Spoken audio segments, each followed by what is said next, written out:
Todos conocemos, creo, y si no debiéramos conocer, a Andoni Orrantia, pero por completar la información que podemos tener cualquiera de nosotros sobre él, tan solo recordar algunos apuntes de su trayectoria académica y profesional que es muy notable, que es muy relevante. Andoni es licenciado en Comunicación Audiovisual por la Universidad de Navarra, también posee estudios en Derecho por la Universidad Nacional de Educación a Distancia, la UNED, y es máster en Social Communication por la Universidad del País Vasco. Ya en lo que se refiere a su actividad profesional, ha trabajado y ha desempeñado distintos puestos, todos ellos de responsabilidad, en los servicios informativos de la cadena SER, en Onda Cero, en Radio Euskadi, en la que fue innovadora y tristemente también desaparecida Sinfo Radio Antena 3, en Radio Vaticano, emisora de la Santa Sede, y por supuesto en la cadena COPE, donde ha sido Chef Digital Officer y en la actualidad es su director de programación, colaborando estrechamente con Javier Visiers.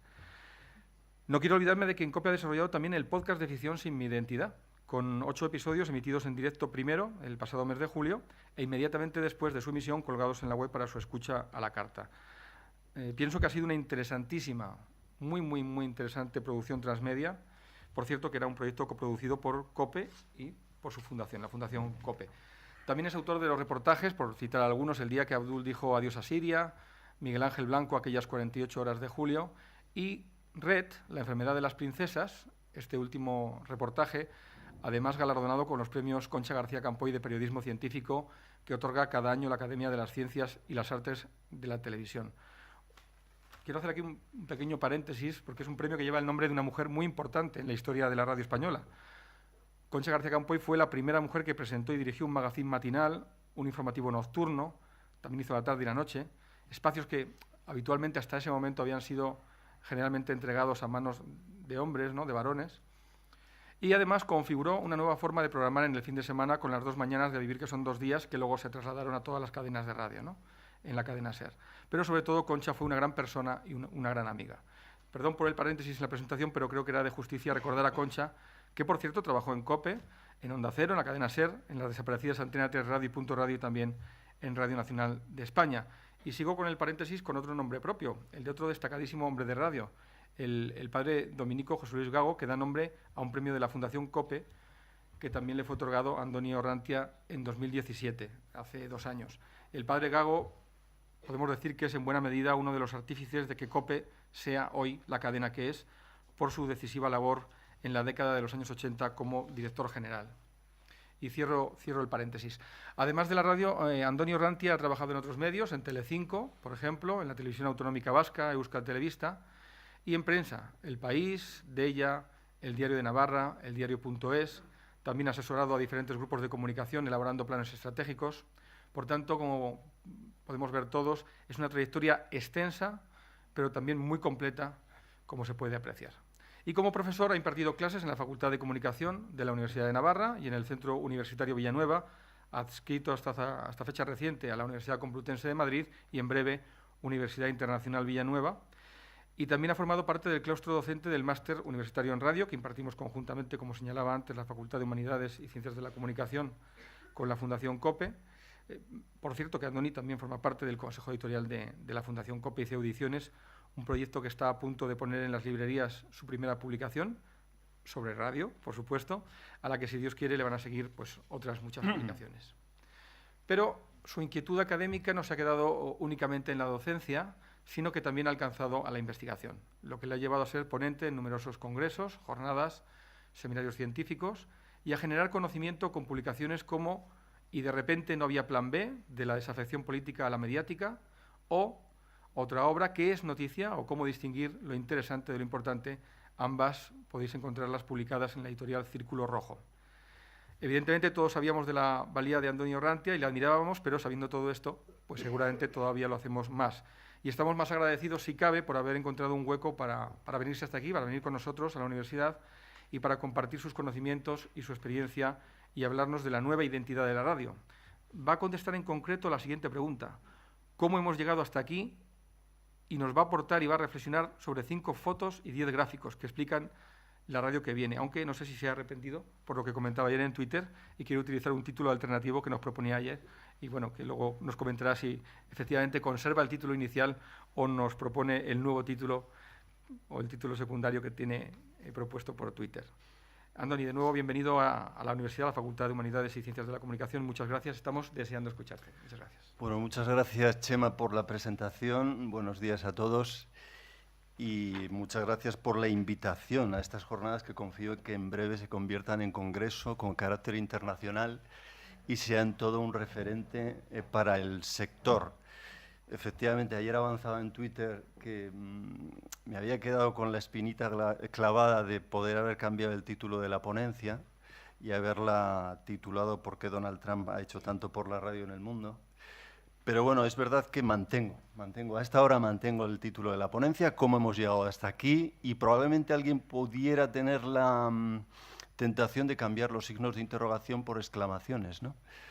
Como grito de indignación. Bueno, no será mi tentación, ¿eh? Yo me prefiero hacerme la pregunta en vez de la exclamación.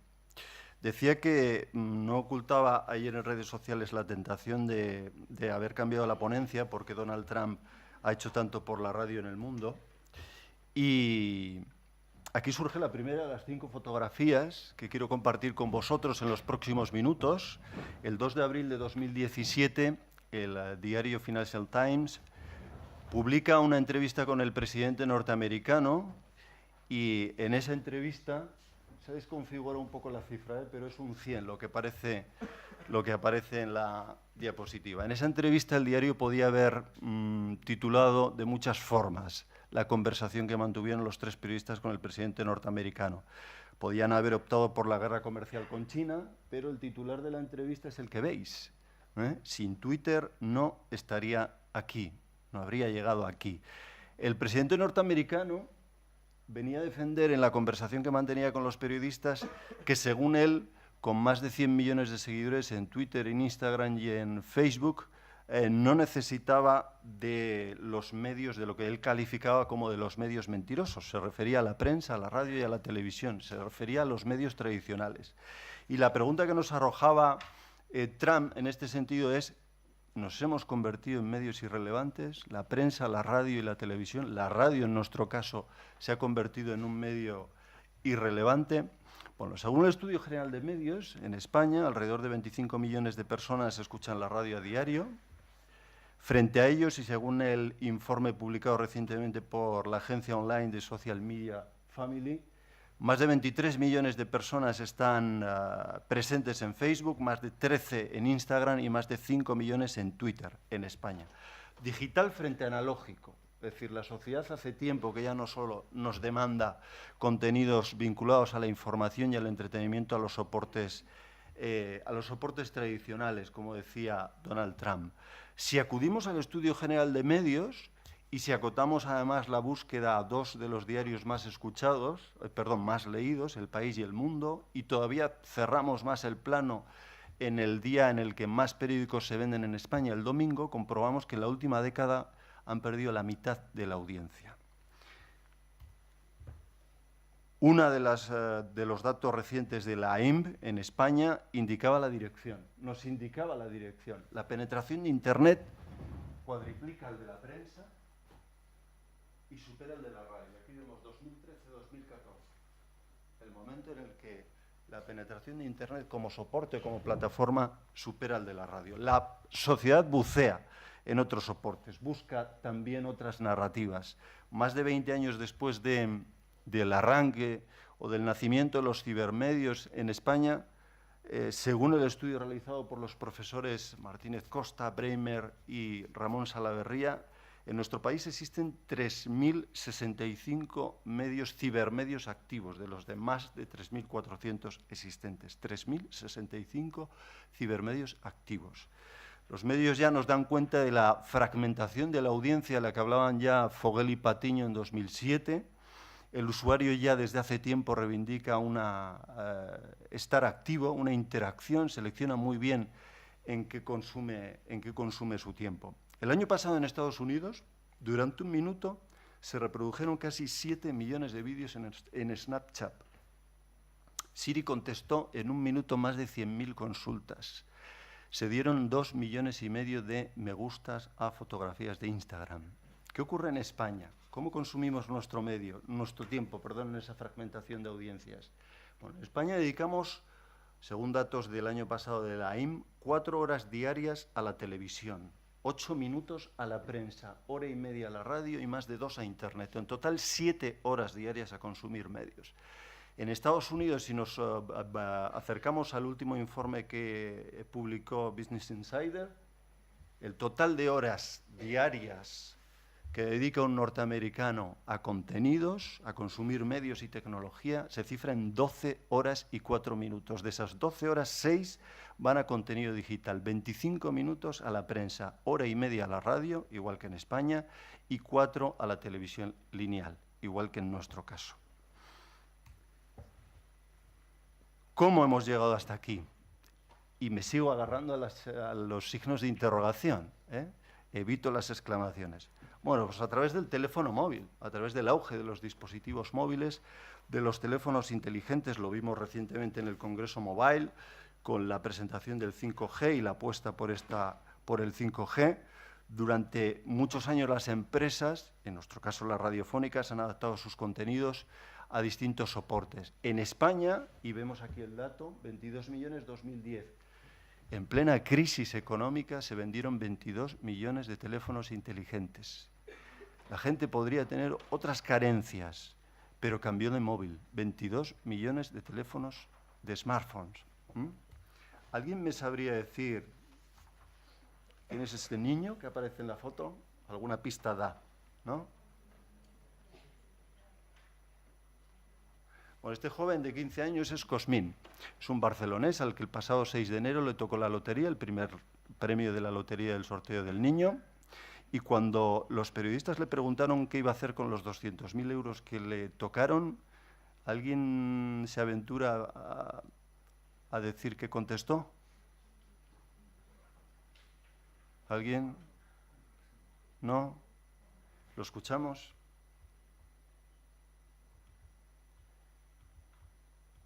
Cosmi, cuéntanos, ¿cómo estás? Pues mira, muy eufórico. Gané 200.000 euros, estoy que vamos, no me aguanto la dinero. Y cuéntanos, ¿qué es lo que vas a hacer? ¿Algún caprichito que te vayas a dar con Bueno, este...? pues me voy a comprar un móvil nuevo y un ordenador nuevo y supongo que investiremos en un piso nuevo, ya que estamos. Un móvil nuevo, 200.000 euros de premio, un móvil nuevo. Bueno, el móvil y lo digital lo ha condicionado todo. Y lo seguirá haciendo, pero y además no solo en nuestro sector. Como veis en la diapositiva, el 85% de los clientes de bancos tiene un smartphone. Más del 90% navega frecuentemente por Internet. De 2013 a 2016, el uso de las sucursales bancarias ha caído un 25%.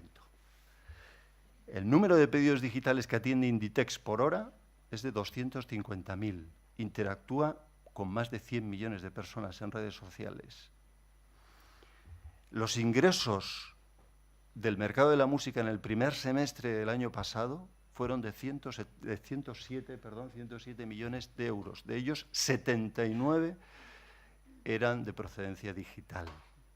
El móvil, la digitalización lo condiciona y lo seguirá condicionando todo. La revista Time el año pasado ponía en marcha, en 2017 ponía en marcha el proyecto FIRST. Consistía en retratar a 46 mujeres relevantes de Estados Unidos, de la sociedad norteamericana, la que vemos es Oprah, también aparecía Hillary Clinton. Las instantáneas las hacía la fotógrafa portuguesa Luisa Dor. Cuando la fotógrafa quedaba con las entrevistadas, lo primero que le preguntaban a ellas es ¿dónde está tu equipo? ¿Cómo vas a hacer las fotos?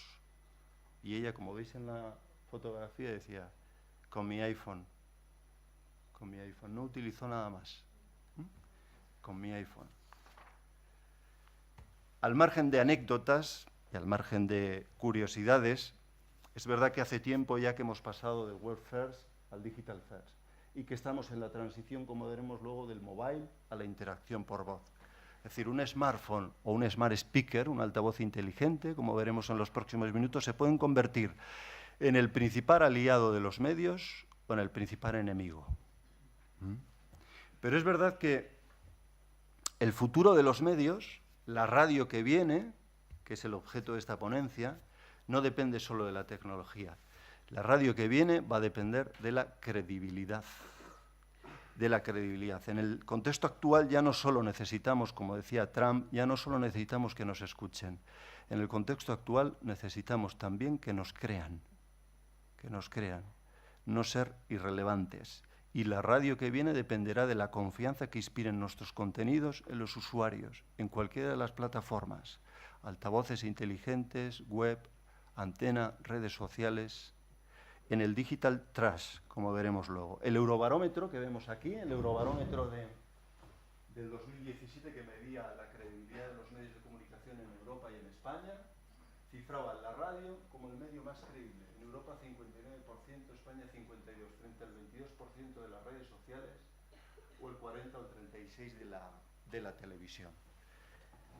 Y la radio que viene seguirá contando con una de sus fortalezas, que es la credibilidad. El 36%, ¿cuántos de vosotros usáis WhatsApp al día? Todos. El 36% del consumo de la información en España se hace a través de WhatsApp y con apariencia de credibilidad, con apariencia de realidad. Y la radio que viene, como digo, seguirá manteniendo una de sus fortalezas, la credibilidad. Estamos pasando de la economía de la atención, que Herbert Simon desarrolló en 1971, a la economía de la confianza. Es decir, yo me inscribo o doy mis datos en una página web, en una aplicación móvil, porque confío en que el contenido que me va a ofrecer ese medio, esa marca, va a ser de calidad. Y cedo mis datos. Economía de la confianza. En realidad, es la pregunta o la reflexión que también defendía Jervis, es decir, cómo fomentar los flujos de información y darles valor. Y con esta premisa de fondo y con los nuevos actores que están surgiendo, es decir, los podcasts como nuevo formato narrativo, los altavoces inteligentes en el escenario como nueva plataforma de difusión, a la radio se le presenta la posibilidad de nuevos modelos de negocio, donde el audio seguirá ganando protagonismo, nuevos modelos de negocio para nuevos escenarios, con nuevos contenidos, alejados probablemente de las entrevistas a las que solemos estar acostumbrados con argumentarios. Presidente Rajoy, le agradezco que nos haya acompañado este rato largo. Fíjese que es las 10 menos 10 minutos de la mañana, 9 menos 10 en las islas. Este año no le pregunto por las películas de los Goya para no... Pues me lo traía preparado. ¿Qué me dice? ¿Cuál le ha gustado más? Y las de los Oscar. Aquí las tengo. Las de los Oscar. Las de los Oscar son... Como me preguntó Guillermo del Toro.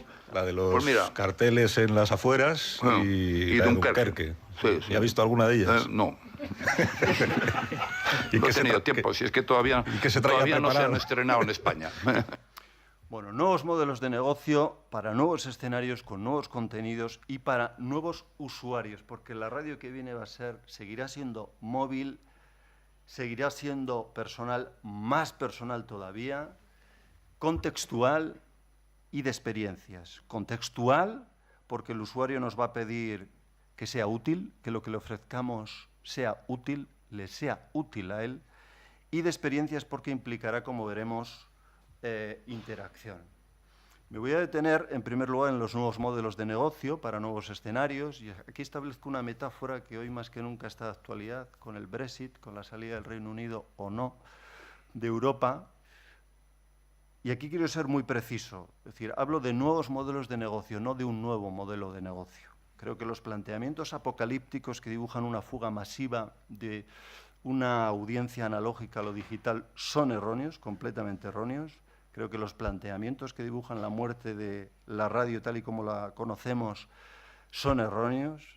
Estoy firmemente convencido de que la radio va a convivir en paralelo en los próximos años, la radio analógica con nuevos planteamientos, la radio lineal con nuevos modelos de negocio, con nuevas plataformas donde distribuir contenidos para nuevas audiencias y con nuevos consumos. No es incompatible escuchar la radio por la mañana de forma lineal y pedirle al Smart Speaker por la noche un podcast.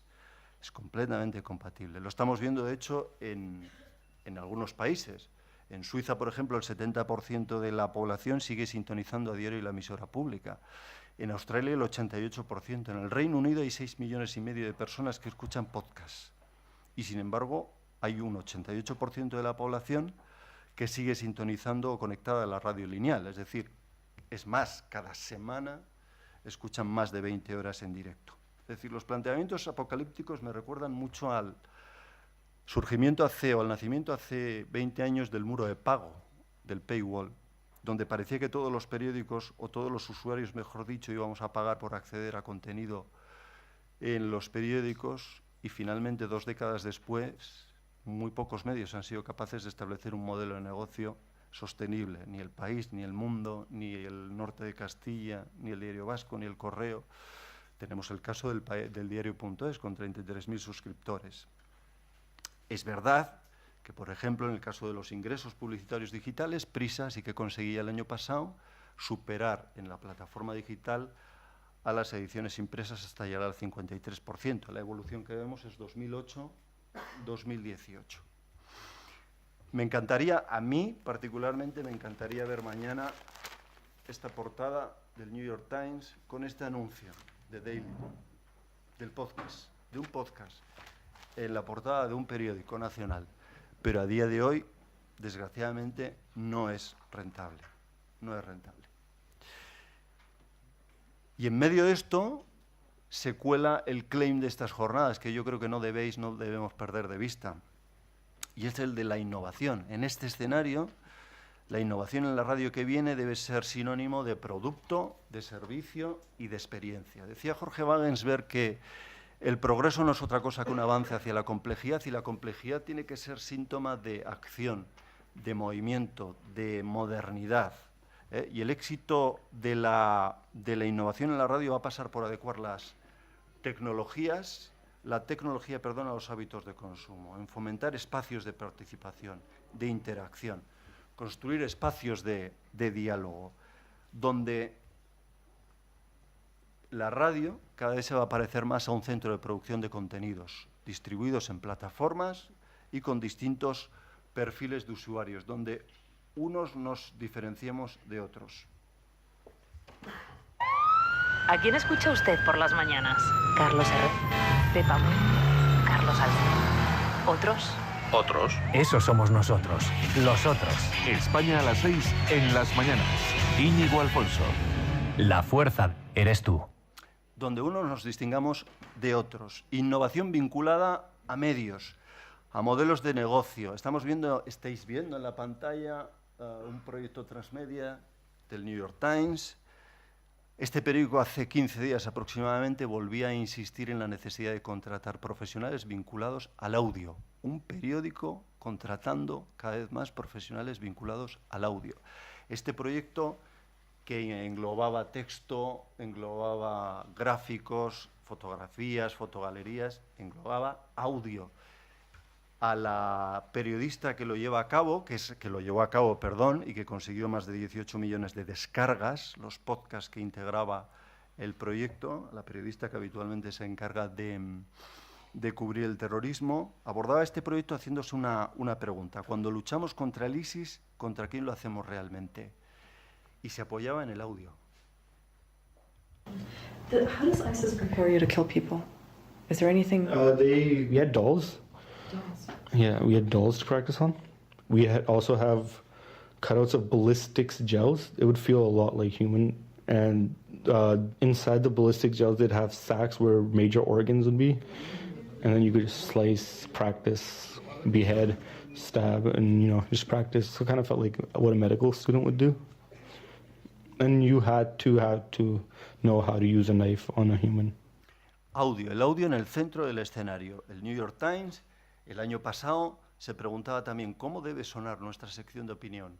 O sea, no se preguntaba cómo deben leer nuestros usuarios la sección de opinión, cómo debe sonar. La Sexta lanzaba hace unos días su aplicación nueva, y una de las novedades era La Sexta se escucha. No La Sexta se ve, La Sexta se escucha.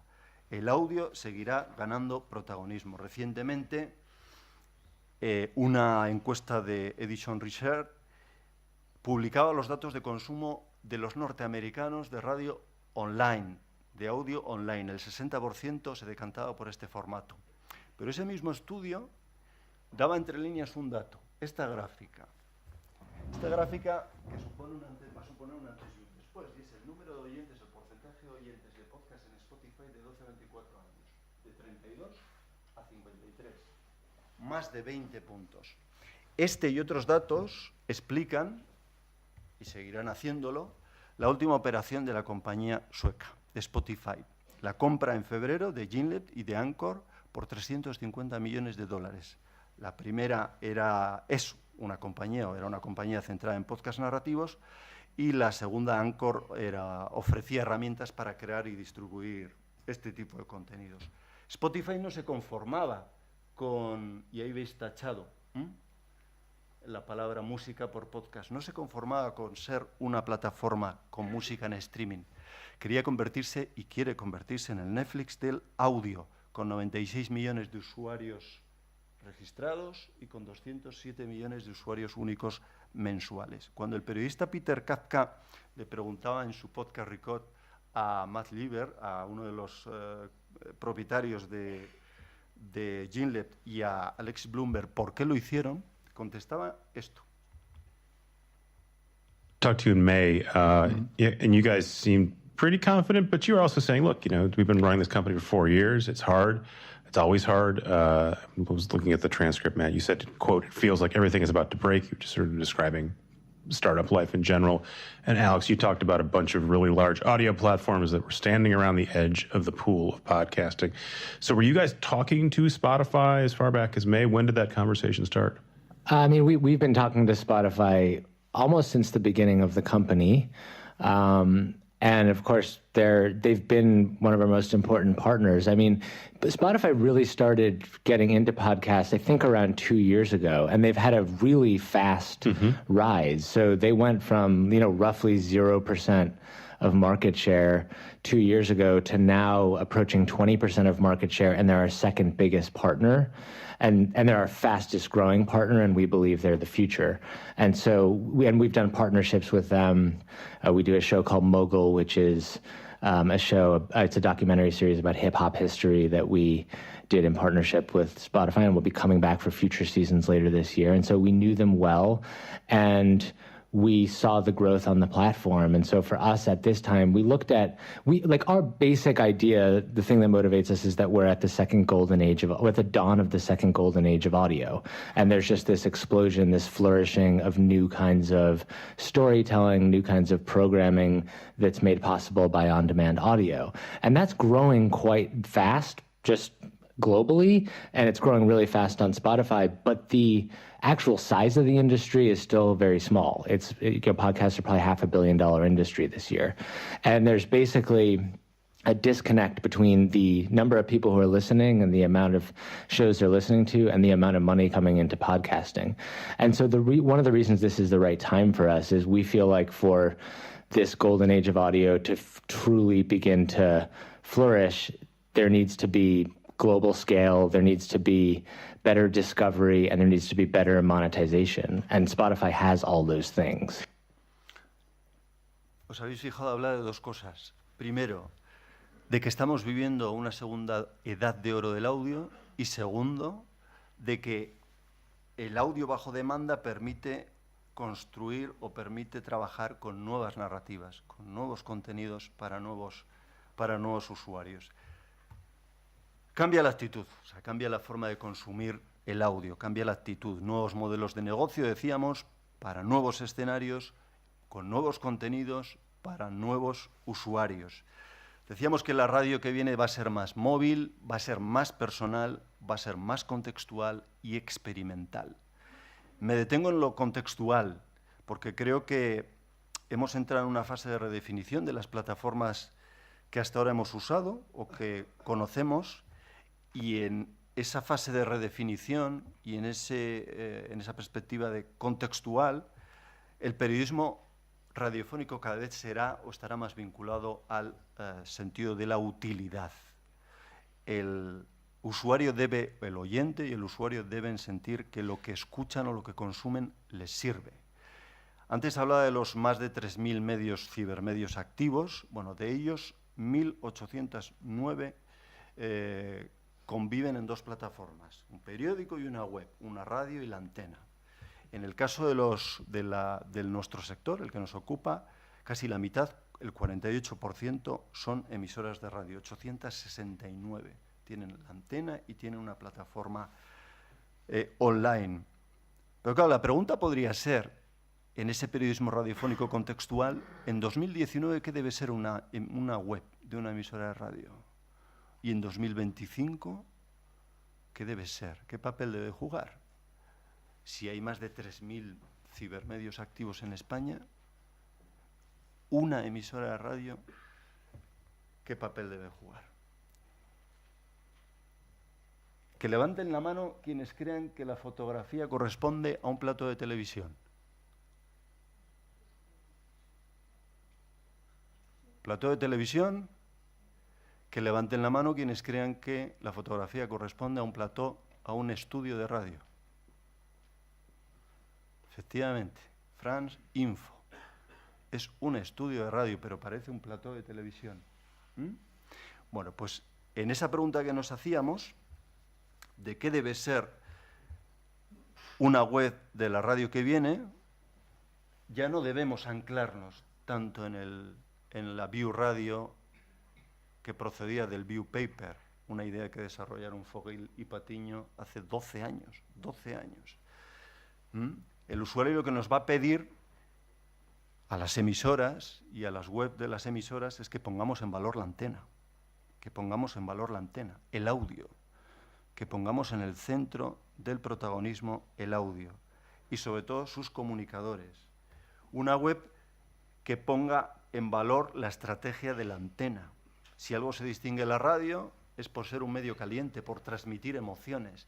Emociones como, por ejemplo, la que escuchábamos hace una semana con el ataque a 2 mezquitas en Nueva Zelanda, cuando a las 6 de la mañana Carlos Herrera, en Herrera en COPE, entrevistaba a un español que vivía a 300 metros de donde se estaba... Jamín, ¿está usted cerca de donde ha pasado todo? Bueno, acabo de recoger ahora a mi hijo. Estamos, la escuela donde está él está a, te diría, 300 metros de la mezquita donde ha sido, yo creo que el mayor número de víctimas.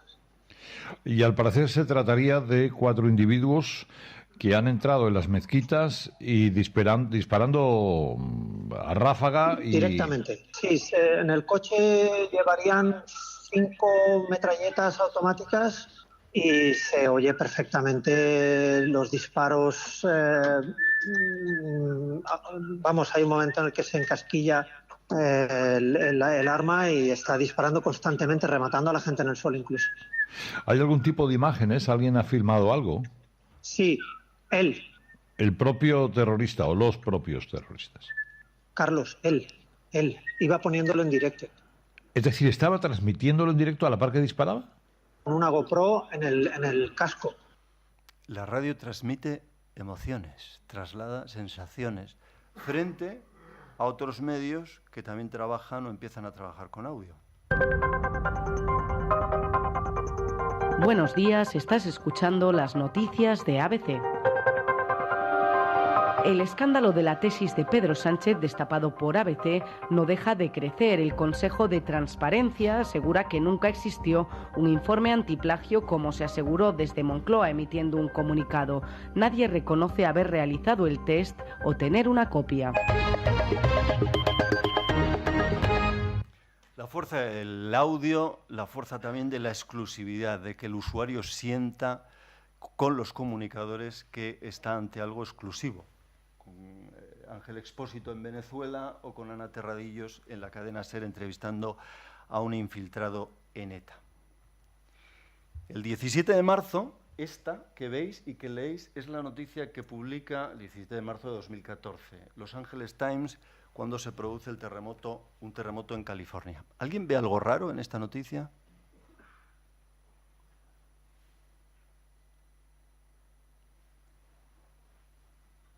¿Alguien ve algo raro? ¿Detecta algo erróneo? ¿Algún gazapo? ¿Algo que no concuerde?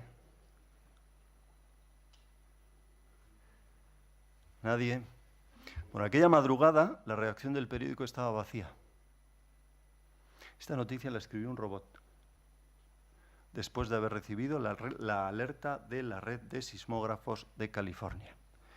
Un robot escribió 102 palabras. Él solo. 5 años después, esto es 2014, en 2019, Bloomberg News, por ejemplo, utiliza ya tecnología automatizada para elaborar noticias. Puede leer un robot un informe económico y elaborar una noticia, redactar él solo una noticia. Y entonces la pregunta en este contexto radiofónico actual tendría que ser, ¿qué papel juegan los redactores de una web? Si lo puede hacer un robot. Si esto que estamos leyendo lo puede hacer un robot. No. ¿Qué papel juegan los alumnos de una facultad de comunicación frente a un robot? ¿No? Bueno, pues la radio convencional hace tiempo que perdió la exclusividad del qué está pasando con las redes sociales. ¿Os acordáis de la autoentrevista de Sergio Ramos hace unos días? En Twitter. Sergio Ramos tiene 16 millones de seguidores en Twitter. ¿Qué emisora de radio tiene hoy 16 millones de oyentes?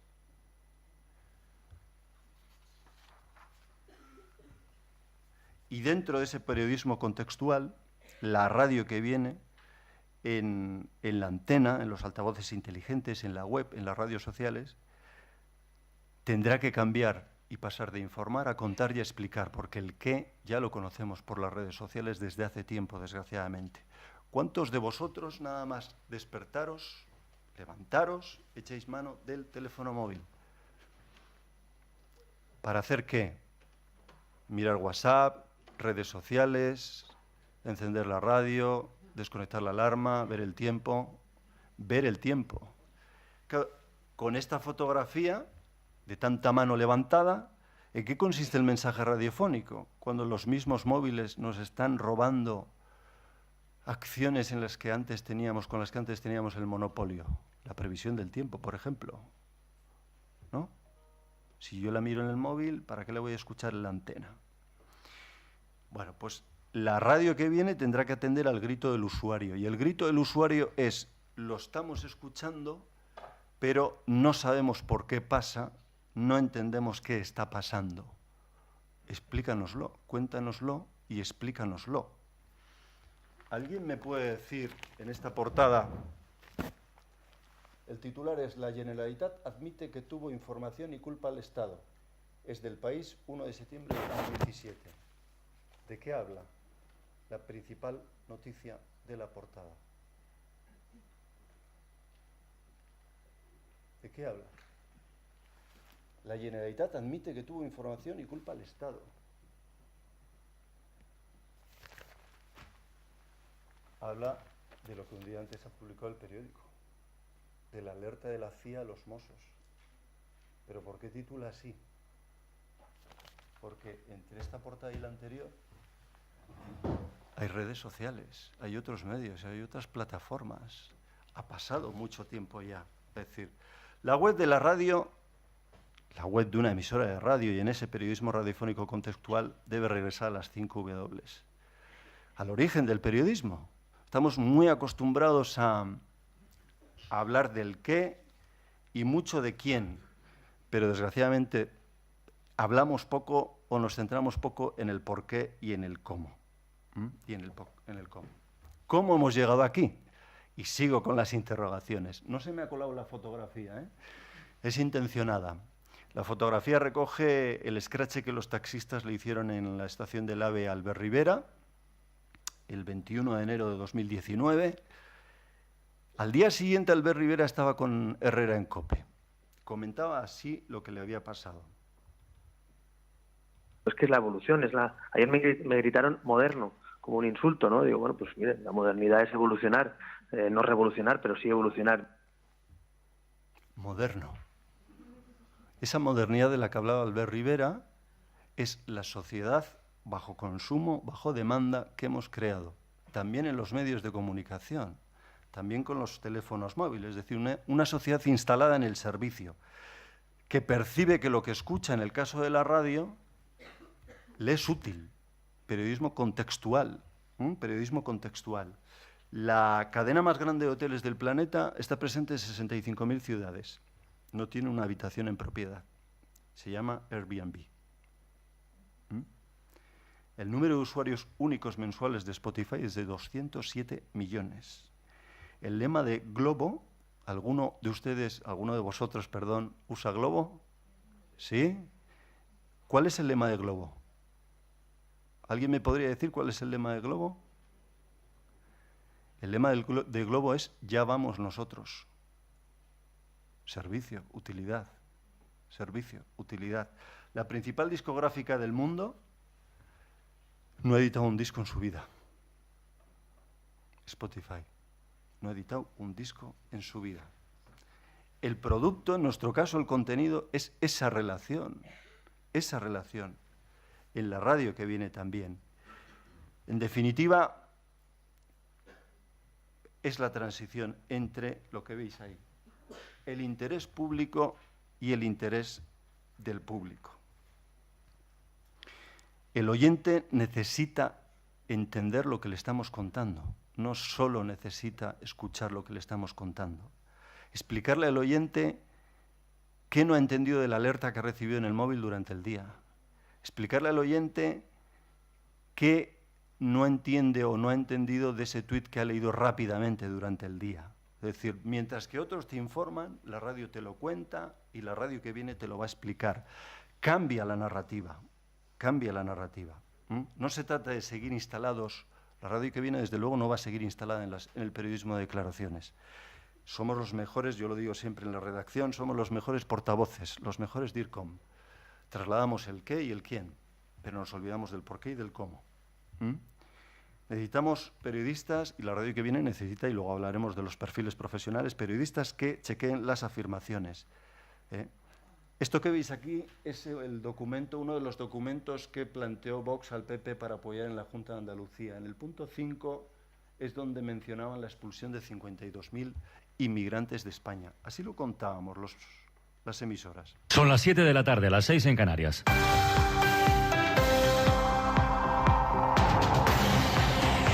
Tenemos ya una primera valoración del Partido Popular al documento de 19 puntos con el que Vox se ha presentado a la reunión convocada esta tarde entre los secretarios generales de ambos partidos. Esther Bazán. Piden, entre otras cosas, en ese documento, recordamos, derogar la ley contra la violencia machista, la creación de una consejería de familia y natalidad, la derogación de la ley de memoria histórica en Andalucía, la expulsión de 52.000 inmigrantes sin papeles. Última hora. Javier Atar, buenas tardes. Buenas tardes. Para el PP directamente el documento es inaceptable. Demuestra que Vox no quiere un acuerdo y con varios puntos que son un despropósito que no pueden respaldar. En las 19 condiciones, el partido de Abascal insiste en derogar la ley contra la violencia de género y la ley de memoria histórica andaluza. Además, exige que la presidencia de la Junta condene el discurso contra Vox, expulsar a 52.000 inmigrantes ilegales, un plan para evitar la discriminación de los andaluces que viven en el resto de España y que el Día de Andalucía pase a celebrarse el 2 de enero, conmemoración del fin de la Reconquista. Otra de las propuestas se refiere a Canal Sur. En lugar de reclamar su cierre, como hacía al principio,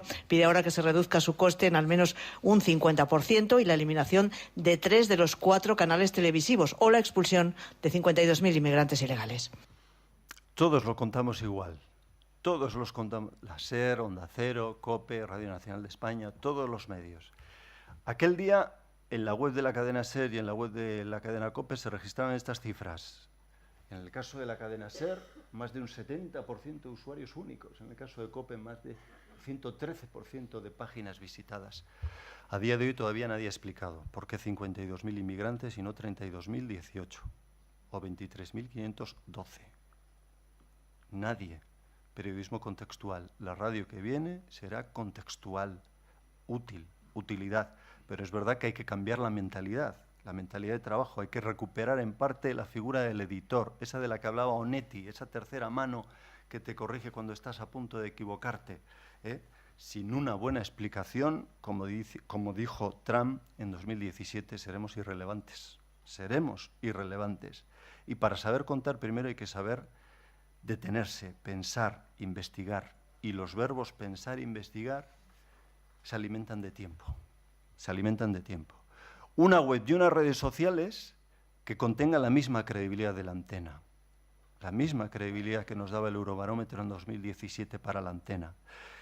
En su carta anual a los 1.600 empleados, el editor del New York Times, este pasado mes de enero, les decía que la clave del éxito en su empresa estaba en el rigor y en la confianza, pero les alertaba también de otra cosa. Les alertaba de esto, del clickbait. genera desinformación, les venía a decir el editor del New York Times. Ese periodismo del que hablaba ya, y esto no es nuevo, si uno recorre las crónicas y los artículos de opinión de Julio Camba en ABC, por ejemplo, en 1917, Julio Camba ya, lo que hoy conocemos como clickbait, lo tachaba de letras gordas y extraordinarias constantes. ¿Por qué utilizamos este tipo de lenguaje si en la antena no hablamos así, ¿no? Una web y unas redes sociales con la misma credibilidad y rigor que en la antena. Lo que veis aquí es real. Es decir, yo no sé si el país está dividido por el último look de Leticia, pero la noticia que veis en El Mundo es la segunda noticia más leída en 2016.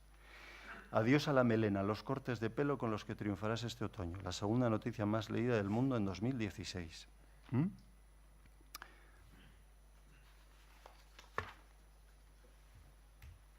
Una radio contextual también que nos sirva en los nuevos formatos para llegar a nuevas audiencias, como el podcast. Y el podcast no es incompatible con la antena, insisto. Ángel Expósito puede hacer un magnífico programa desde Venezuela, desde Cúcuta, en La Linterna, de 7 a 11:30 de la noche, y con el material que graba, volver a España y hacer un magnífico podcast de 20 minutos, de 15 minutos, para un usuario distinto en una plataforma distinta. Y los podcasts potencian la creatividad en una radio que está pensada para una difusión digital, asincrónica, multiformato. Los podcasts poseen, frente a otro tipo de plataformas, 3 rasgos: la temporalidad, la calidad, y son universales. Y además nos sumergen en una guerra de narrativas. ¿Cuántos de vosotros estáis suscritos en Netflix? En una plataforma de pago, me da igual, HBO, Netflix, Movistar. ¿Cuál es el epicentro de esas plataformas de pago? Por ejemplo, con las series. La narrativa, ¿verdad? Nos cuentan las cosas de otra forma distinta. Esta es una bolsa de mareo de Ernostrum. Si el usuario lee, pone bolsa de mareo. Esta es una bolsa de mareo de Vueling. Si el viajero lee, pone espacio reservado para su alivio. Narrativa. Narrativas. Estamos en una guerra de narrativas. Seguimos con Trump.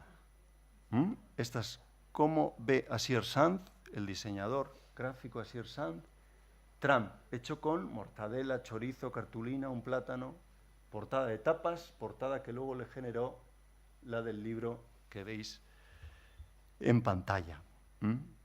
Antes veíamos que la innovación debe ser sinónimo de producto, de servicio y de experiencia, y los podcasts, como nuevo producto también, aportan al usuario experiencia, utilidad. Si hoy uno accede a primera hora a la página web de The Guardian y se mete en el podcast Today in Focus, encontrará una explicación de lo que está pasando estas últimas horas sobre el Brexit.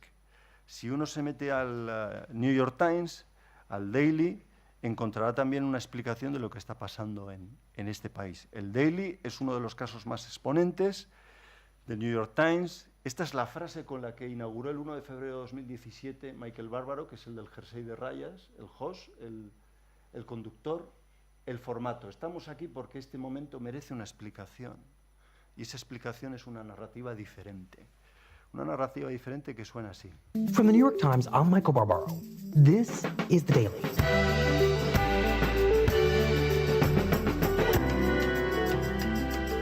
Today.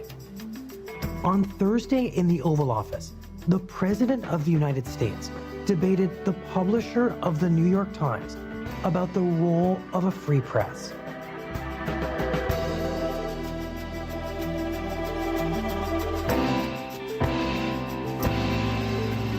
Bueno, lo que hace el podcast, y en este caso el Daily, es cambiar la relación que tiene el ciudadano con las noticias.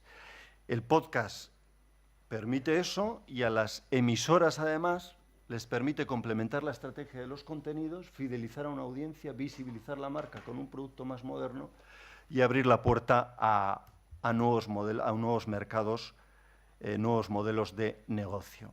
¿Cuál es la situación? ¿Cuál es la fotografía en Estados Unidos, Francia, Reino Unido, en España o en China también? En Estados Unidos hemos pasado de 32 millones a 144 millones. La mitad de los norteamericanos han escuchado en algún momento podcast. De 12 a 54 años, el 82% en casa y en el soporte móvil.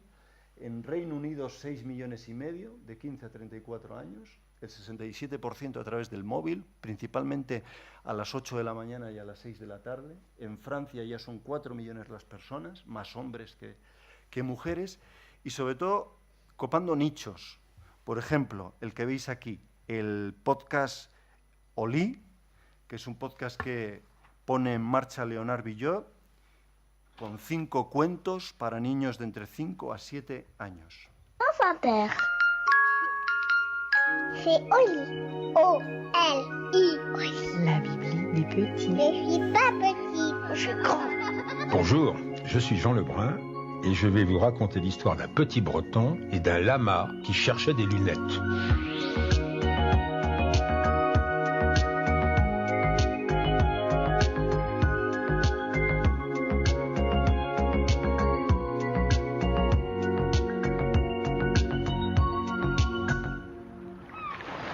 C'était un après-midi et ma mère m'a... Bueno, decíamos Francia, Reino Unido, Estados Unidos y en España.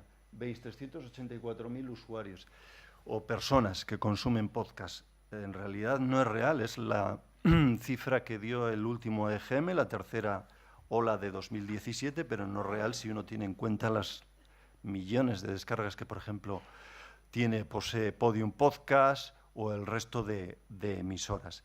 Hablamos de podcasts nativos, hablamos de podcasts vinculados al entretenimiento, con plataformas como Podium Podcast, como Cuonda, como Nación Podcast, Podstar, en fin, podemos mencionar muchas plataformas existentes en España. Hablamos de podcasters independientes, como por ejemplo Cristina Mitre. He traído este ejemplo porque me parece que refleja muy bien el concepto de utilidad dentro del campo de la belleza. Casi el 40% de los consumos los realiza a través de iVoox, de una plataforma como iVoox. Acumula 500.000 descargas desde su estreno el 9 de febrero de 2018.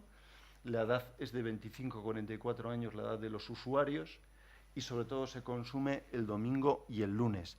Pero sobre todo es útil.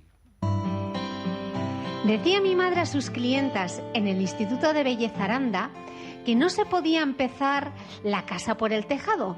Así que el primer paso para construir tu rutina de belleza es limpiar la piel. Y sí, hay que hacerlo con independencia de que te maquilles o no. Y también mañana y noche. Por las mañanas puede ser algo sencillo. Una fórmula... El concepto de utilidad para el que le guste la belleza o mantenerse bien, en forma, porque ella trata distintos temas. Utilidad y entretenimiento, el periodismo radiofónico también vinculado a ese periodismo contextual. Es verdad que en España vivimos un boom de podcast desde 2016, pero es verdad que hay mucho contenido con estética, hay mucho podcast disfrazado de, ¿no?, o más cercano a lo que es un programa de radio que a lo que debería ser un podcast, y con una estructura o con estructuras muy vinculadas a conversaciones. Podcast, antes hablábamos de Podium Podcast, plataformas, una de las plataformas más potentes en España, el Lab de Radio Televisión Española, ficción sonora, pero si pretendemos convertirnos en un Netflix del audio, debemos profesionalizar la producción de los contenidos. La narrativa es distinta. Antes os ponía el ejemplo de las bolsas de mareo. Lo que se escucha no es radio, es audio. Os pongo el ejemplo de la novela de Jorge Volpi. Son 500 páginas de novela adaptada a 4 episodios de podcast. Una novela criminal. Cuando le preguntan a Jorge Volpi en la emisora W Radio en México cuál ha sido su experiencia al adaptar su novela, su libro, al podcast, contesta esto. Jorge, para despedirnos, ¿con qué te quedas después de este ejercicio de haber llevado tu novela a un podcast? ¿Con qué reflexión o con qué te quedaste? Bueno, para mí fue eso, un ejercicio fantástico de traslación de lo que uno imagina como palabra escrita al audio y al acompañamiento en la producción del audio, utilizando muchas veces sonido original de las grabaciones que teníamos a disposición del caso. Creo que se convierte en un mundo distinto al escucharlo de nuevo. Se convierte en un mundo distinto, en algo distinto. Una novela es una novela y un podcast es un podcast. Y para Volpi se convierte en un mundo distinto. Entretenemos con el audio. El podcast le habla al oyente, son obviedades, pero os puedo asegurar que he escuchado podcasts hasta con señales horarias, que comienzan con señales horarias.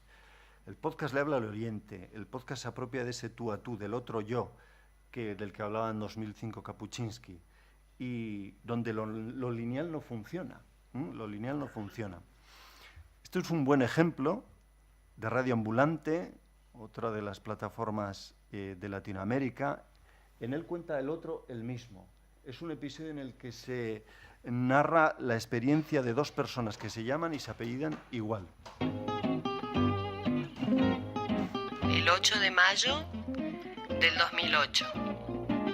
Estimado Eduardo, mi nombre es Astrid Bechara, soy argentina y probablemente coincidamos en algún punto del árbol genealógico. Lo que me lleva a escribirte es que tengo un hermano de 32 años llamado Eduardo Bechara como vos. Es increíble el parecido físico que ustedes dos tienen y también el tipo de vida que han llevado.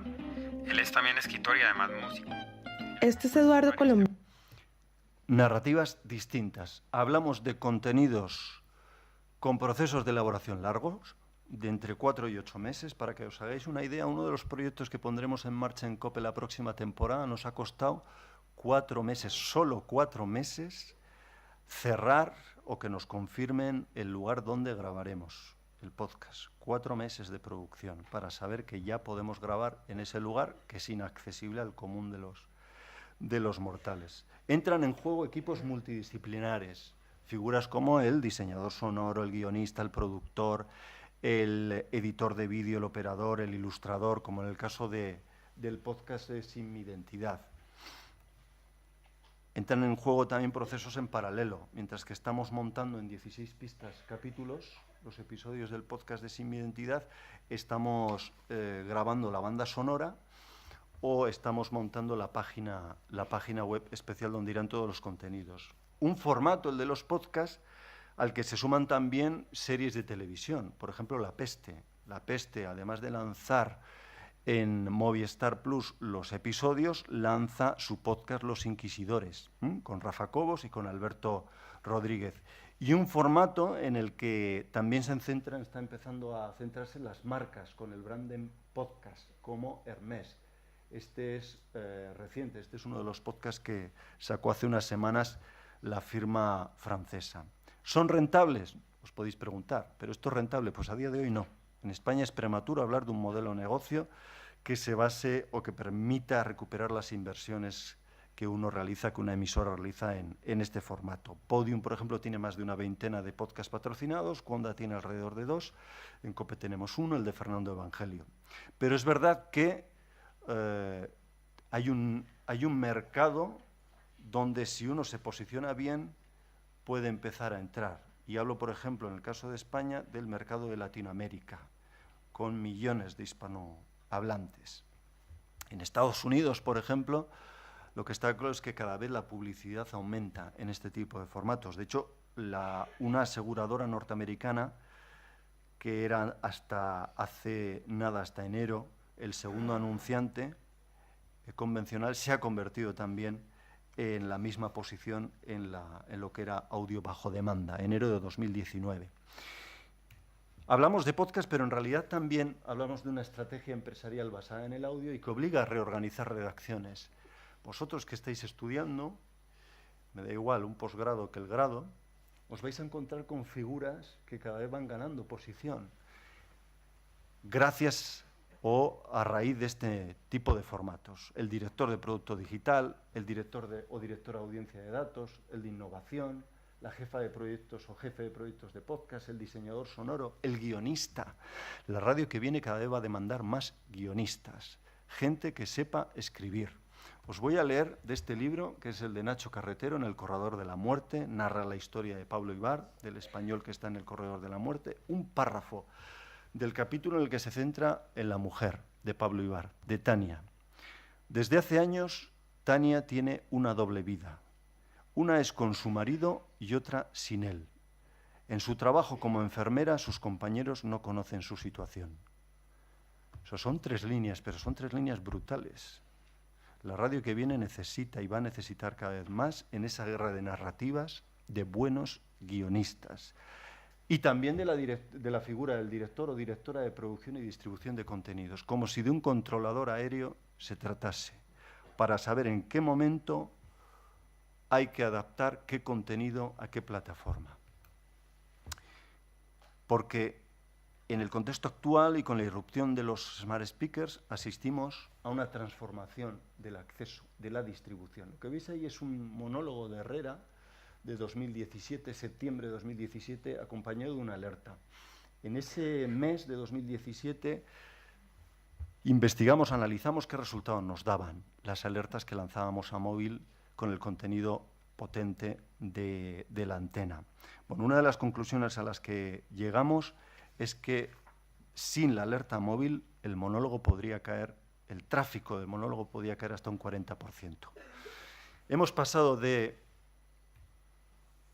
un presente digital móvil y social a un futuro o incluso ya a un presente digital móvil y experimental con el que vamos a interactuar cada vez más.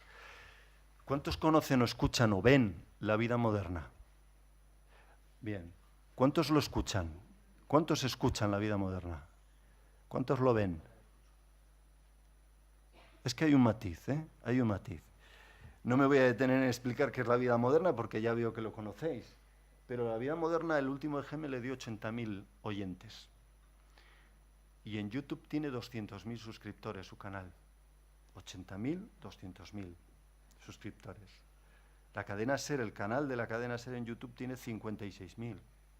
Y 4 veces más. 200.000 suscriptores La vida moderna de Broncano. En octubre de 2016, 26 millones de reproducciones. Un programa de radio que se ve en YouTube. La buena distribución. La distribución a través también de las redes sociales para captar nuevo público, público más joven. Le ocurrió también a Operación Triunfo en Televisión Española. El 22% del consumo de la edición en 2017 de Operación Triunfo vino a través de la web de Radio y Televisión Española o de YouTube.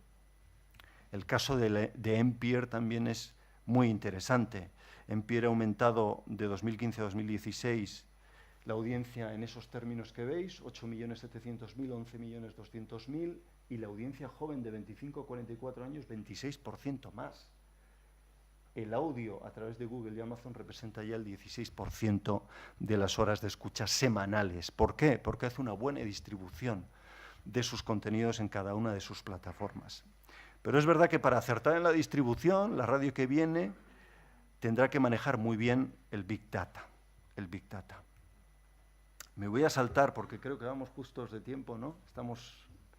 Todavía nos queda, pero me voy a saltar alguna de las fotografías o vídeos. Esta fotografía que veis es un club de escucha de los que ha puesto en marcha Radio Ambulante para sus podcasts. Reúne a oyentes y escucha con ellos y mide el comportamiento de la escucha con este formato en concreto.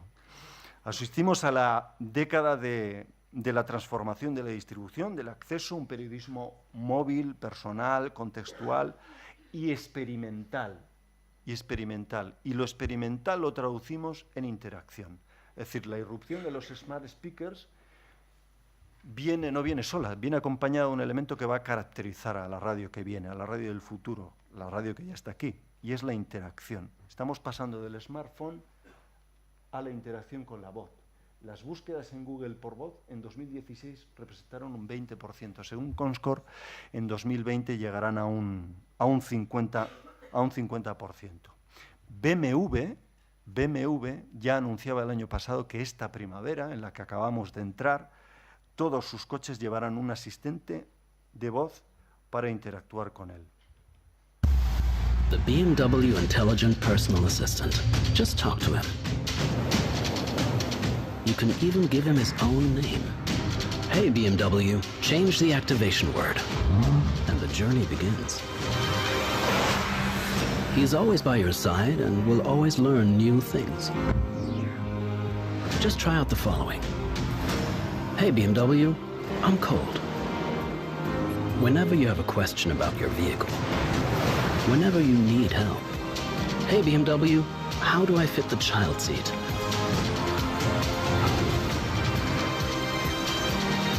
There's so much to do. Every minute is valuable. He creates room for the things that you love. Time to be free. Time for what is really important. Sheer driving pleasure.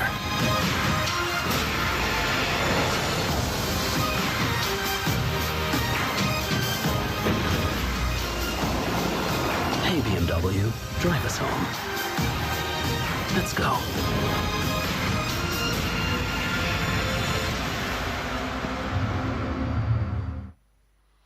Los coches, interacción por voz. Con la interacción a través de la voz, en realidad recuperamos un concepto viejo y recuperamos al McLuhan, al más puro McLuhan. El medio es el mensaje. ¿Cuál es la situación de los smart speakers, por ejemplo, en Estados Unidos? El 23% de los hogares posee. En 2018 poseía un altavoz inteligente y las previsiones es que en 2022 el 55% de las casas ya lo posean. ¿Y en España? Pues en España todavía estamos en una fase de nacimiento. Vamos a pasar por 3 etapas: nacimiento, maduración y socialización. Y en España, de momento, estamos empezando y todo dependerá también de los hábitos de consumo de la radio online y de las apuestas que hagan las empresas radiofónicas. También de la métrica. O sea, hoy por hoy no tenemos ningún dato, ninguna herramienta que nos permita medir el consumo a través de los smart speakers. Y eso nos lleva a no poder insertar publicidad, no poder ir donde las marcas y decir el número de personas que escuchan e interactúan a través de un altavoz inteligente con este boletín informativo o con este monólogo es este. A nadie se nos escapa que estamos en una fase muy embrionaria, todavía estamos en una fase inicial, tanto para los productores de contenidos como para los desarrolladores de software. Pero es verdad que la apuesta, visto lo visto, la apuesta también tiene que pasar por el hecho de que los altavoces dejen de ser solo altavoces y pasen a ser más inteligentes. ¿Por qué digo esto? Porque es verdad que existe una ventaja, y es que al usuario le ahorra tiempo. Es decir, mediante la voz uno ya no tiene que abrir una aplicación móvil e interactuar, solo tiene que hablar y escuchar. Pero es verdad que esa interacción de momento es eminentemente pasiva. Tenemos que desarrollar skills con buena usabilidad, que evite frustraciones de los usuarios. Es decir, si uno pide el boletín, el último boletín informativo, y son las 10 de la mañana o son las 12 del mediodía, que no le salga el de las 9 de la mañana, tenemos que adelantarnos en la medida a las intenciones del usuario. Y voy terminando, y ahora sí que voy terminando. Esta es la situación o la fotografía del uso de smart speakers en Estados Unidos y en Francia. En Estados Unidos 75 millones de personas de 20 a 29 años, eminentemente hombres. El 90% de ellos lo usan para escuchar música, el 81% para pedir la previsión del tiempo. En Francia lo mismo, el 60% tiempo y el 40% las noticias. Claro, un estudio en noviembre del año pasado, desarrollado por Reuters, reflejaba por qué solo el 18% de los norteamericanos y el 21% de los británicos accedían a través de un smart speaker a las noticias. Y ellos se quejaban de, primero, se trata de un volcado de contenidos de la antena. Ni el tono ni la duración, mayoritariamente 5 minutos, se ajustaban al formato. Y tampoco tenían la oportunidad de seleccionar historias o de interactuar con el altavoz inteligente. Por eso, la radio que viene tendrá que investigar sobre todo en cómo interactuar con los comunicadores, el oyente o el usuario con los comunicadores, con noticias concretas, la dimisión, por ejemplo, de un ministro, cómo el usuario pueda demandar contenido concreto sobre ese hecho al altavoz inteligente. Por último, ¿qué uso podremos hacer, y en algunos casos ya estamos haciendo, de los altavoces inteligentes, de los smart speakers, según la franja horaria? Sobre todo a última hora del día y a primera hora de la mañana.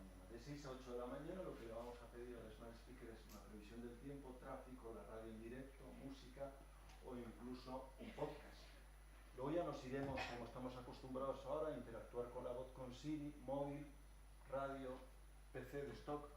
Y a última hora del día, a partir de las 9 y hasta medianoche, volveremos a la radio en directo, volveremos a pedirle al altavoz inteligente música, podcast o incluso, y vuelve a aparecer ahí la palabra servicio, utilidad, a usar los altavoces inteligentes para pedir comida, que apague las luces, utilidad de hogar nuestra. En definitiva, el smart speaker deberá pasar a ser el pequeño amigo, ese pequeño amigo que nos busque, con el que busquemos recomendaciones o incluso que nos busque recomendaciones y que nos ayude, por ejemplo, a entender a primera hora de la mañana el día con las noticias más importantes. Gracias.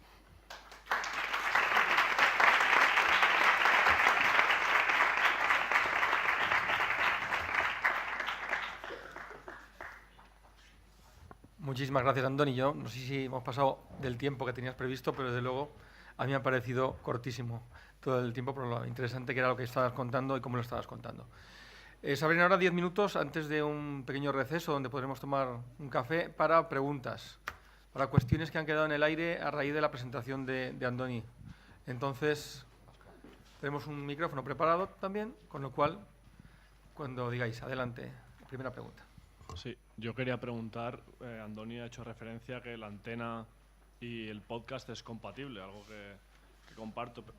Pero yo el feedback que tengo con la gente de mi alrededor que están alejados al periodismo, digamos que siguen pensando que el podcast es, me he perdido la primera hora de Herrera y voy a escucharla porque me la he perdido. O sea, no lo atribuyen a un contenido propio o un contenido exclusivo hecho como podcast. Entonces mi pregunta es, ¿cómo crees que va a evolucionar la sociedad en ese sentido? Y si dentro de unos años, como hemos visto en los datos que hay en Estados Unidos o en Francia, el consumo de podcast como propio y no como el de un programa de antena se va a afianzar en nuestra sociedad. Bueno, yo distinguiría dos tipos cuando hablamos de podcast, porque creo que es un error en el que estamos instalados. No lo digo por ti, sino ya incluso en el debate académico, en el debate profesional.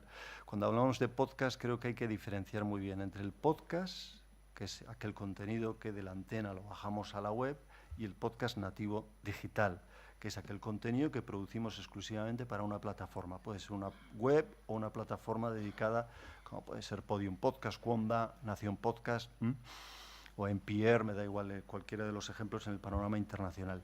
Yo hablo de compatibilidad por lo que venía a exponer en la ponencia.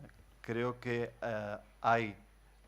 los podcasts nos abren a un escenario o nos arrojan a un escenario en el que hay nuevos modelos de negocio para nuevas audiencias y para nuevos contenidos. Probablemente haya contenidos muy específicos en podcast nativo digital, insisto, podcast nativo digital, que en las antenas no escuchemos nunca. Os he puesto el ejemplo del podcast de Cristina Mitre. Pero si a mí me interesa la belleza o la economía o la tecnología, porque uno de los podcasts que más se consume en nuestro país está vinculado a la tecnología, quizá me vaya a ese podcast. Por eso hablo de compatibilidad, porque creo que son usuarios distintos, son perfiles distintos. El usuario de la radio analógica o de la radio lineal y el usuario del podcast, que es mucho más joven, mucho más joven. Muy bien. ¿Alguna pregunta más? Sí. Ahora aquí tenemos, aquí delante. Profesora Esther Cervera. Yo quería saber hasta qué punto tendrá que estar vinculado el sonido a la imagen en esto que has comentado de los canales de YouTube y si será necesario que todas las emisoras pues vinculen más ese contenido a YouTube, sobre todo para atraer a ese público joven, ¿no? Que además de escuchar quiere ver la radio. Si realmente tendrá más éxito esa radio que se ve y a la vez se escucha. Pues mira, estará muy vinculado al contenido, a lo que se haga. Es decir, nosotros podemos poner una cámara en un estudio de radio fija y ver a una sola persona contando o leyendo un boletín informativo y subirlo a YouTube. Y yo creo que, sin temor a equivocarme, te diría que no funciona. Pero si lo que tú ofreces es un espectáculo como el de Broncano, el de Keke y el de Ignatius, funciona. Es decir, porque estás estás ofreciendo un contenido para un público, un segmento muy concreto y que está familiarizado además con esas redes sociales. Es decir, probablemente una persona de 65 años, 70 años no vaya a YouTube, pero uno de 15, 18, 19, 20 años tenga muy interiorizado YouTube como canal, como red social. Y creo que hay, y es lo que os ponía en la ponencia, creo que hay las emisoras de radio con contenidos muy concretos, es decir, no todo vale para YouTube, no todo vale para todo, en esa distribución que no debemos perder de vista, no todo vale para todo y no todo vale para YouTube en este caso, en este contenido. Yo creo que hay, por eso centraba también el foco en la figura del director, directora de distribución, y producción y distribución de contenidos, porque me parece que es clave. Entramos en una fase en la que cada vez vamos a tener que medir muy bien qué distribuimos y en qué canal y en qué formato, y en qué momento, y vamos a tener cada vez probablemente menos tiempo para tomar la decisión, porque va todo muy rápido. Junto al pasillo hay una pregunta más. Hola, Andoni, buenos días. Se ha lanzado un interrogante en la charla que me gustaría despejar, y es el de por qué escribimos en las redes sociales diferente a como hablamos en antena. Es decir, sabemos que es una mala práctica, pero sin embargo la seguimos haciendo. ¿Por qué? ¿A qué se debe? Y bueno, también por qué la noticia más leída del año pasado es un clickbait. Me gustaría hacer la reflexión sobre esto. Bueno, 2016, creo que te refieres a la del Mundo, ¿no? A la de... No lo sé, habría que preguntárselo a los usuarios del periódico en concreto. Yo desconozco porque la noticia más leída es la de... Pero mira, te pongo un ejemplo reciente, ayer mismo. Navegando por internet leía un tuit de Rosalía que el contenido era estrictamente Rosalía : me encanta la tortilla de patata con pan. Tenía 15.000 me gustas, 15.000 likes. Entonces, no lo sé, desconozco. Creo que probablemente para interpretar esos datos tengamos que interpretar el comportamiento de la sociedad, ¿no? El comportamiento de la sociedad. Pero creo que en la ponencia he dejado claro que la radio que viene no se puede cimentar y no puede basar en esas prácticas su futuro. Porque si no, como dice Trump, seremos irrelevantes. Es decir, una web, una red social, cualquiera de las plataformas que use un medio de comunicación debe poseer el mismo rigor y la misma credibilidad que la matriz de ese medio de comunicación, en nuestro caso la antena, y en el caso del periódico el papel. El mismo rigor y la misma credibilidad. O sea, nos estamos jugando la credibilidad. Ya no solo hace falta que nos lean, que nos vean, que nos escuchen. Hace falta que nos crean, porque para el qué ya está Twitter.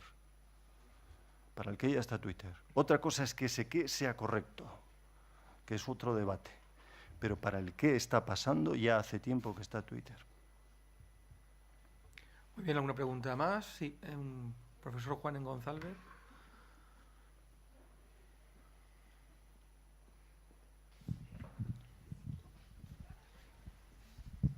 Buenos días. Bueno, no es una pregunta mía, es una pregunta que han hecho a través de Instagram, donde hemos publicado parte de tu excelente charla. Angelaria72 pregunta, para mí esa es una de las preguntas importantes. ¿Qué vías ve Andoni que se pueden generar para hacer rentable la creciente oferta y demanda de podcast? ¿Qué vías? Bueno, ya lo he dicho. De momento en España, si nos hacemos la pregunta de si un podcast es rentable, la respuesta es no. Es decir, es prematuro hablar de un modelo de negocio. En Estados Unidos han tardado 5 años. Si nos fijamos en 2014 con el boom de Serial y nos trasladamos a 2019, hemos visto los datos. Es decir, de 32 millones a más de 100 millones de usuarios de podcast. ¿Eso quiere decir que en España vamos a tener que esperar 5 años a que se asiente el mercado? ¿5 años desde cuándo? Yo, por ejemplo, situaría quizá el inicio en el arranque en junio de 2016 de la plataforma Podium Podcast, que puede ser el que marque un antes y un después con Prisa Radio. Es decir, si nos fijamos como punto de partida 2016-2021, es decir, los 5 años similares a los de Estados Unidos en periodo de tiempo, eso quiere decir que hasta 2021 el mercado del podcast en España no se va a asentar. Tampoco queda tanto, quedan 2 años, pero probablemente necesitemos ese tiempo para hablar ya de un modelo de negocio natural. Desde luego, hoy por hoy, el mercado de los podcasts no da dinero en España. No da dinero en España como modelo de negocio para una empresa. La gran pregunta, la monetización. Una más y ya llegamos justo al tiempo previsto para hacer el descanso. Buenos días. Decías antes, Andoni, que hay un cambio de narrativa en la radio, que la radio lineal, la que estamos habituados, tiene que tener un cambio de narrativa para explicar. Hay que interpretar, investigar para contar y explicar. Y decías que eso necesitas tiempo para poder pensar. En la radio tal y como está construida las redacciones, ese tiempo, ¿dónde lo sacas? ¿Cómo crees tú que se puede implementar esa necesidad de tiempo para pensar y generar esa nueva narrativa? Pues es una buena pregunta, a la que yo puedo dar respuesta a modo personal, porque creo que cada uno tiene que gestionar su tiempo de la mejor manera posible. Pero bueno, yo creo, cuando hablo de pensar o de investigar, hablo de un hábito.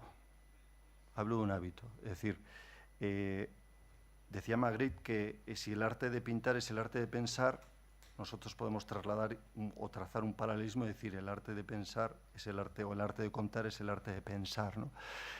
Y sitúo el epicentro de ese verbo de pensar en un hábito, y en cuestionarse o plantearse las cosas. Es decir, abrir plano y no centrarnos tanto en el qué y en el quién, sino en el por qué y en el cómo.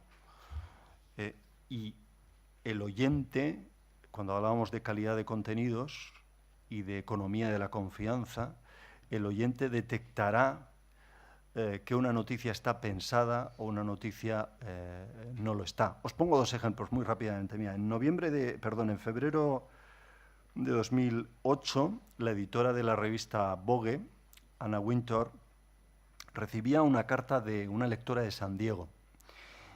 La carta de la lectora venía a resumir en una línea la sensación que tenía ella con la publicación, y se había convertido en previsible. Decía que todas las portadas eran iguales, las mismas modelos, con los mismos poses, los mismos temas. La editora de Vogue podía haber hecho 2 cosas. 1, omitir la carta. 2, reorganizar toda la estructura y toda la redacción. Optó por lo segundo.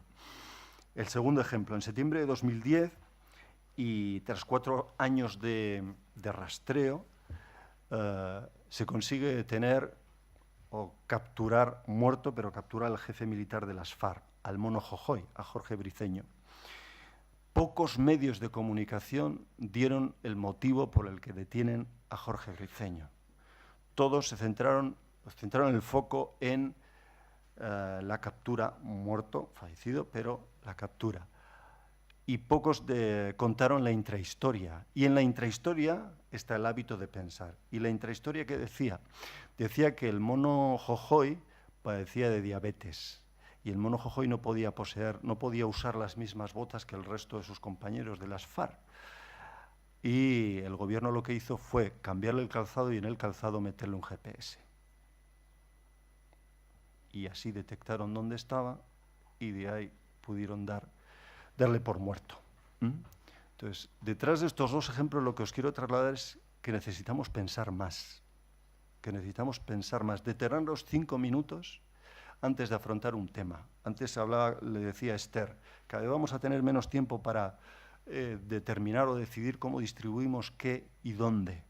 Pues esto es lo mismo, cada vez vamos a tener menos tiempo, pero necesitamos ese tiempo, porque el oyente detecta cuando una cosa está elaborada y cuando no. Y en esa linealidad o no es donde nos jugamos que el oyente o el usuario conecte con nosotros. Muy bien, muchísimas gracias, Andoni. Pues Muchas gracias. cerramos esta primera sesión que ha sido estupenda.